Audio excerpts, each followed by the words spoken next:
Welcome to the Run Radio podcast. My name's Trina Wilcox, and my guest today is Merry Stevenson with Winter Bloom Bodywork. Welcome. Thank you for having me. I love talking to massage therapists because they are very necessary, especially when it comes to running for me personally and other athletes or just pain in general. And you're very passionate about making sure that people are functioning to the best of their abilities and helping as much as you can. Absolutely. Yes. I became a massage therapist only because I knew about this thing called neurokinetic therapy. And I knew that what I would be doing is precise work. I'm very goal oriented. I'm very ambitious. I like to see results. And I'm not there to just, floof it up. I'm there to make changes. I know. Personally. A lot of people do enjoy a relaxing massage, and I think they have their place. But for me and for a lot of people, it's about getting to the root of a problem. When you have mentioned this, that a lot of times when you hurt in one place, it could be because something else is going on. So can you talk about that a little bit? Yeah, I think it's really easy to forget how well we're connected because we're not always looking inside of ourselves. But we're really one body and we are connected through all these fascial chains. And when we think about our movement, how integrated it is, when you're walking, you cannot move your big toe without moving your neck. I mean, it all happens together. And we have to think about how our nervous system is coordinating movement. A lot of people go into a massage just thinking about their muscles, just thinking about trigger points or knots or tightness. But what they're not thinking about is how their nervous system is playing a role in what their muscles are doing. And that's what I focus on. Okay, so what are some of the things that we're not really thinking about that we should be, that you notice predominantly that we have no idea about? Yeah, I think a lot of times I'm teaching my clients just about antagonistic movement. Okay. So trying to get their brains changed to say, okay, well, what am I doing in my life? What kind of movement am I doing? And what kind of movement do I need to be doing to balance it out? Right. So if I'm always doing flexion, flexion, flexion, am I doing enough extension in my life to balance that out? So oftentimes, people will get on my table and we'll start with neurokinetic therapy. We'll start with assessing their movement, assessing their patterns. And that is what kind of is the light bulb moment where people are like, oh, well, what have I been doing to make that pattern? Or what have I been doing to make that problem? And I love it when they start asking those questions because that means they're looking for change. That means they're looking for, what can I do differently to not let this happen again? What's one of the things that we do the most that we are really not conscious and aware of when it comes to simple repetitive movements, or maybe like, hunching over? What do you see the most that we're like, Uh, You know, I think cell phones is probably one of the big ones. Cell phones right? and computers, just because most everyone uses those devices. And so, yeah, problems in our thumbs, problems in our hands, wrist extension. Most people come into me with neck problems and they don't realize it's coming from their forearms. It's coming from their hands, right? Oh Because my that goodness. travels all the way up into the neck. So that's a really simple one.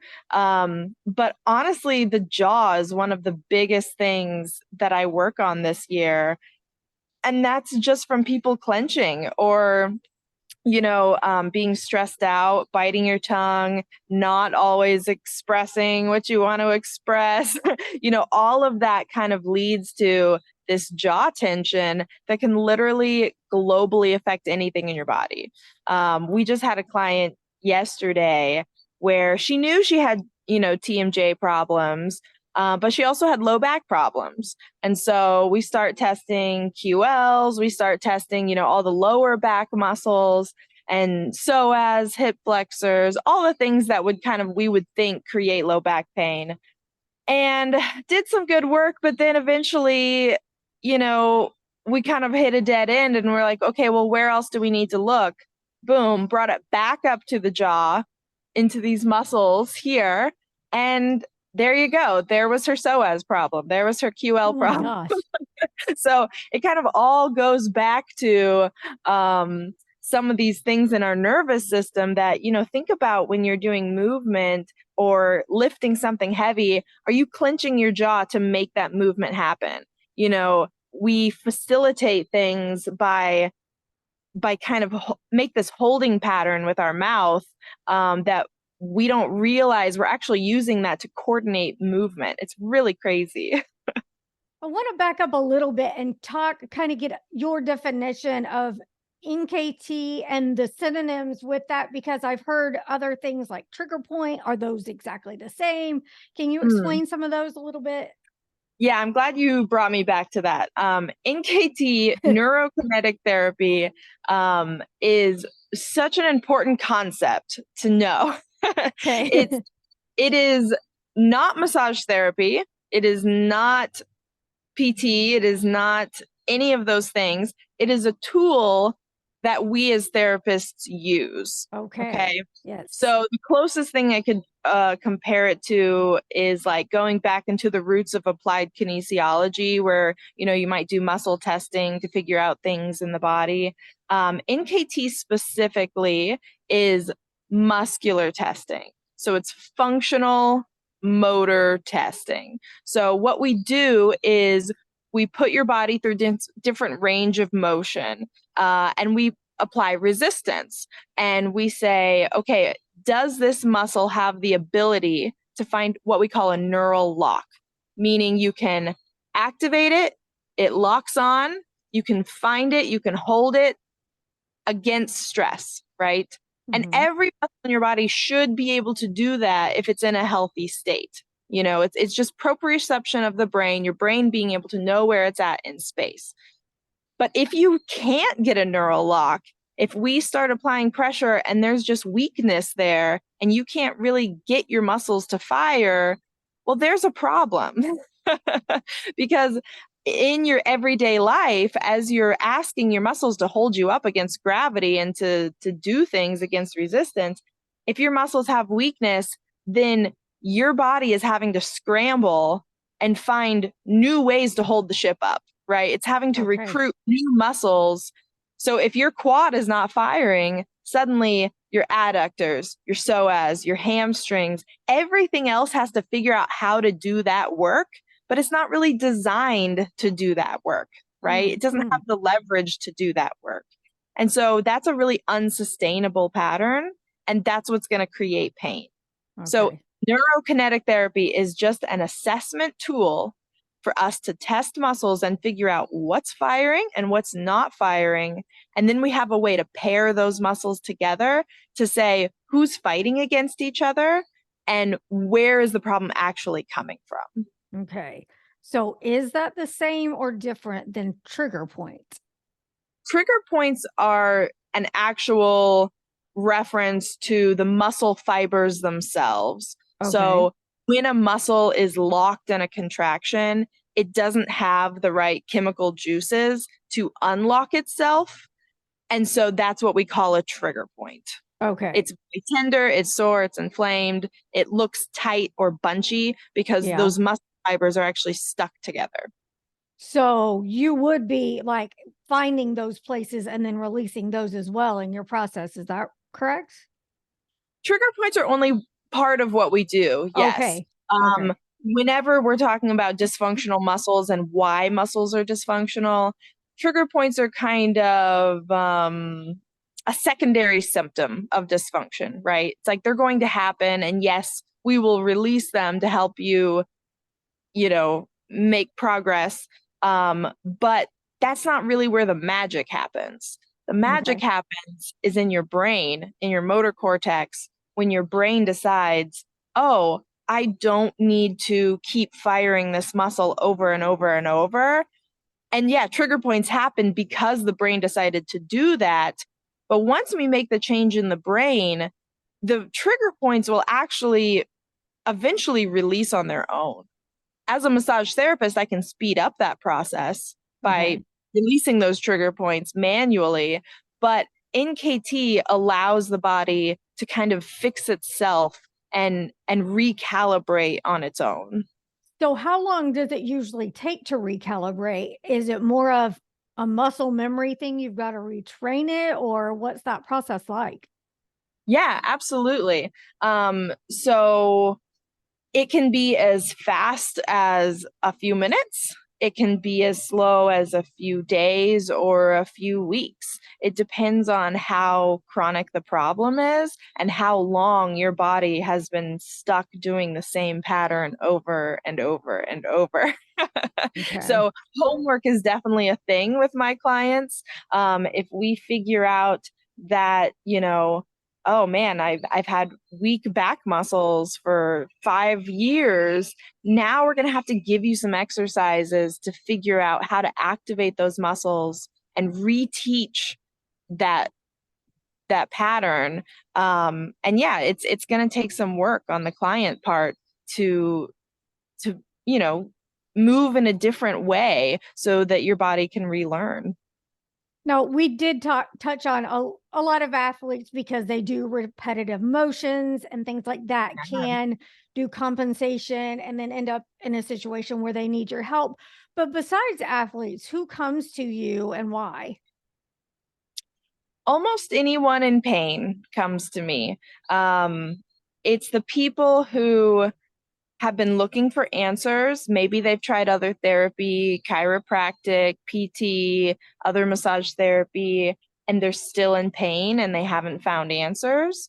And yeah, people who just really are goal oriented and maybe have a performance goal, or they want to golf better, they want to bowl better, they want to run longer. Those are all the people that usually find their way into my office. Um, and, kind of going back to when you were talking about trigger points, and I said that's only one piece. There's a lot of other structures in the body that can create problems. So, like scars are a big one. A lot of people don't realize that scar tissue can change the way your muscles work.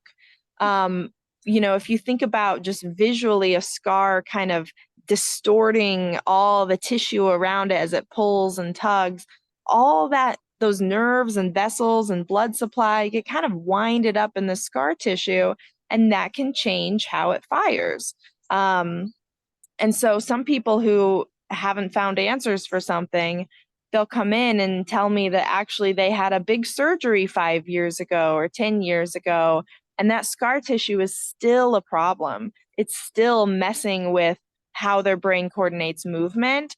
And it's not too late to release that. We can go in and, sometimes it takes a few times of releasing it for that scar tissue to calm down or stop tightening, because it's like a rubber band, right? You stretch it and then it wants to recoil. You stretch it and then it wants to recoil. Right. Um, but that's another big aspect that we look for in our office of why movement doesn't work.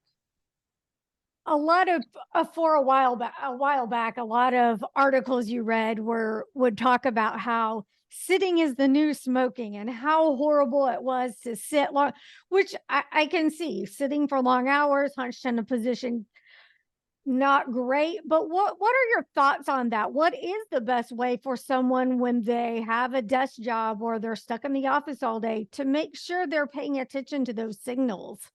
Yeah. That's a really good point. And you're right. Sitting is pretty detrimental when you do it too much, which is the same as anything, right? Too much of anything is a bad thing. And so the best thing to do is to take frequent breaks, because it is little bits of repetition that is the best way for the brain to learn, right? So if you were to practice a new language and you practiced 1 hour a day, right? That would not be as beneficial as practicing 5 minutes 20 times a day, because your brain absorbs things in little bites, and frequency of how often a synapse is fired is what is the best learning tool. So if you want to undo a physical pattern or create a new physical pattern, then you want to take frequent breaks by standing up, doing extension, stretching, firing the back line, you know, and it's hard because I think a lot of people with sitting jobs don't have those type of breaks built into their work, or they're in a task and the task needs a lot of focus. And so they're going to be sitting there for 3 hours because they don't want to interrupt their brain cycle, so if there's any way to get that physical movement without interrupting your brain cycle of what you're working on. Standing desks have become really popular because of that. Just finding new ways to move your body frequently is going to be the best thing. Great.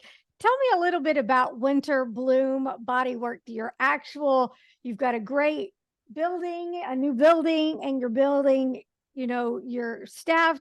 Tell me more about that and what you need. Yeah, Winter Bloom Bodywork is my new effort to really invest in the NKT community here in Springfield. So right now we're training our first therapist to do NKT as well. She's been a therapist for 10 years. She's wonderful.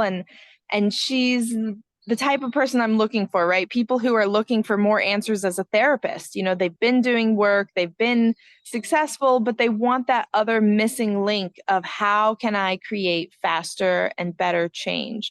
So as we grow, we're going to be looking for more therapists who want that missing piece and who want to be part of a collaborative team, because it's really hard to learn NKT on your own. You can take the class and then you can go into practice, but if you don't have a support system, it's just really tricky because it's like a puzzle and there's so many things that could be at play, right? Mm-hmm. So yes, growing our community, we're going to be doing study groups. We're going to be learning together. We're going to be inviting the community, anyone in the community who's wanting to learn to come to our study groups. And that means a lot of good things for our clients as well, because one of the biggest problems I had when I was just in private practice by myself is that if I was out of town, my clients had nowhere to go. Yeah. I mean, there's not a lot of other niche in Springfield within KT. So we really need to create a larger community, so that clients get a better deal as well, that they have more people they can rely on. Awesome. Tell people how they could get in touch with you. Yes, so you can always call us at our number 417-413-0608. You can find us on Instagram. You can find us on Facebook at Winter Bloom Bodywork. And you can always book online on our website at massagebook.com/biz/winterbloom. Awesome. Thanks so much for sharing. I hope you will come back and talk some more when you have more knowledge that you keep just grasping onto and sharing with everybody. I appreciate it. Thank you so much, Trina. Thanks for having me. Thanks.